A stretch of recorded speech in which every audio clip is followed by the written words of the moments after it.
ओम गं गणपतये नमः। राधे राधे।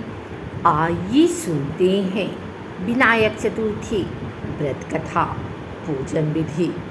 विनायक चतुर्थी तिथि भगवान गणेश की तिथि है। अमावस्या के बाद आने वाली शुक्ल पक्ष की चतुर्थी को विनायक चतुर्थी कहते हैं और पूर्णिमा के बाद आने वाली कृष्ण पक्ष की चतुर्थी को संकष्टी चतुर्थी के नाम से जाना जाता है। संपूर्ण विश्व में गणेश चतुर्थी को भगवान गणेश के जन्मदिन के रूप में मनाया जाता है।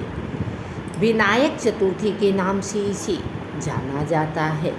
भगवान से अपनी किसी भी मनोकामना की पूर्ति के आशीर्वाद को व्रत कहते हैं।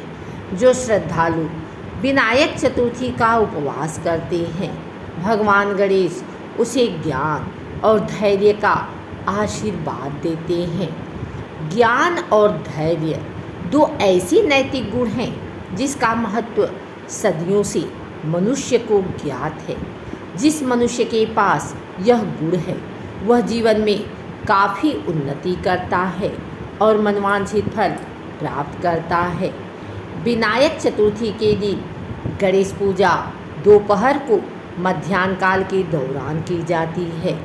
विनायक चतुर्थी के लिए उपवास का दिन सूर्योदय और सूर्यास्त पर निर्भर करता है और जिस दिन मध्याह्न काल के दौरान चतुर्थी तिथि प्रबल होती है उस दिन विनायक चतुर्थी का व्रत किया जाता है। इसीलिए कभी कभी विनायक चतुर्थी का व्रत चतुर्थी तिथि से एक दिन पूर्व तृतीया तिथि के दिन भी पड़ जाता है। आइए सुनते हैं विनायक चतुर्थी की पौराणिक व्रत कथा।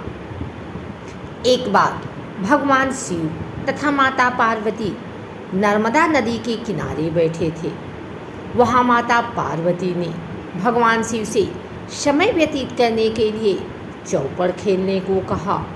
शिव चौपड़ खेलने के लिए तैयार हो गए, परंतु इस खेल में हार जीत का फैसला कौन करेगा, यह प्रश्न उनकी समझ उठा तो भगवान शिव ने कुछ तिनके एकत्रित कर उसका एक पुतला बनाकर उसकी प्राण प्रतिष्ठा कर दी और पुतले से कहा, बेटा हम चौपड़ खेलना चाहते हैं, परंतु हमारी हार जीत का फैसला करने वाला कोई नहीं है, इसीलिए तुम बताना कि हम दोनों में से कौन हारा और कौन जीता।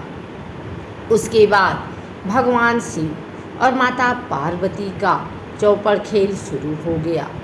यह खेल 3 बार खेला गया और संयोग से तीनों बार माता पार्वती ही जीत गई। खेल समाप्त होने के बाद बालक से हार जीत का फैसला करने के लिए कहा गया तो उस बालक ने महादेव को विजयी बताया। यह सुनकर माता पार्वती क्रोधित हो गई और क्रोध में उन्होंने बालक को लंगड़ा होने, कीचड़ में पड़े रहने का श्राप दे दिया। बालक ने माता पार्वती से माफ़ी मांगी और कहा कि यह मुझसे अज्ञानतावश ऐसा हुआ है, मैंने किसी द्वेष भाव में ऐसा नहीं किया। बालक द्वारा क्षमा मांगने पर माता ने कहा, यहाँ गणेश पूजन के लिए नाग कन्याएँ आएंगी, उनके कहे अनुसार तुम गणेश व्रत करो, ऐसा करने से तुम मुझे प्राप्त करोगे। यह कहकर माता पार्वती शिव के साथ कैलाश पर्वत पर चली गई। 1 वर्ष के बाद उस स्थान पर नाग कन्याएँ आईं। तब नाग कन्याओं से श्री गणेश के व्रत की विधि मालूम करने पर उस बालक ने 21 दिन लगातार गणेश जी का व्रत किया। उसकी श्रद्धा से गणेश जी प्रसन्न हुए। उन्होंने बालक को मनोवांछित फल मांगने के लिए कहा।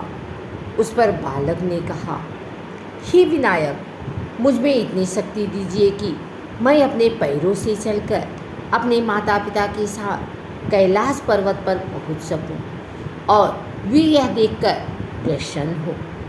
तब बालक को वरदान देकर श्री गणेश अंतर ध्यान हो गए। इसके बाद वह बालक कैलाश पर्वत पर पहुंच गया और कैलाश पर्वत पर पहुंचने की अपनी कथा उसने भगवान शिव को सुनाई। चौपड़ वाले दिन से माता पार्वती शिव जी से विमुख हो गई थी, अतः देवी के रुष्ट होने पर भगवान शिव ने बालक के बताए अनुसार 21 दिनों तक श्री गणेश का व्रत किया। इस व्रत के प्रभाव से माता पार्वती के मन से भगवान शिव के लिए जो नाराजगी थी वह समाप्त हो गई। यह व्रत विधि भगवान शंकर ने माता पार्वती को बताई। यह सुनकर माता पार्वती के मन में भी अपने पुत्र कार्तिकेय से मिलने की इच्छा जागृत हुई। तब माता पार्वती ने भी 21 दिन तक श्री गणेश का व्रत किया तथा दुर्वा, फल और लड्डुओं से गणेश जी का पूजन अर्चन किया। व्रत के 21वें दिन कार्तिकेय स्वयं माता पार्वती से आ मिले। उस दिन से श्री गणेश चतुर्थी का यह व्रत समस्त मनोकामनाओं की पूर्ति करने वाला व्रत माना जाता है। इस व्रत को करने से मनुष्य के सारे कष्ट दूर होकर मनुष्य को समस्त सुख सुविधाएं प्राप्त होती हैं। आइए सुनते हैं गणेश चतुर्थी पूजा विधि। गणेश चतुर्थी के दिन गणेश जी की मूर्ति स्थापित करके आप अपने घर में गणपति पूजन करने की सोच रहे हैं तो आपको गणपति पूजा की विधि और मंत्रों को भी जान लेना चाहिए। मंत्रों और शास्त्रोक्त विधि से गणेश प्रतिमा की स्थापना करके इनकी पूजा करने से गणपति विघ्नों को दूर करते हैं और मंगल मूर्ति रूप में सभी प्रकार से भक्तों के जीवन में सभी प्रकार से शुभ मंगल लेकर आते हैं। गणेश चतुर्थी पर किस तरह से करें पूजा? सबसे पहले एक कलश में जल भर कर ले आएं। जहाँ भी अपने पूजा के लिए मंडप बनाया है वहाँ आसन बिछाकर बैठ जाएं। हाथ में जल लेकर सबसे पहले हाथ में कुश और जल लें, फिर मंत्र बोलें।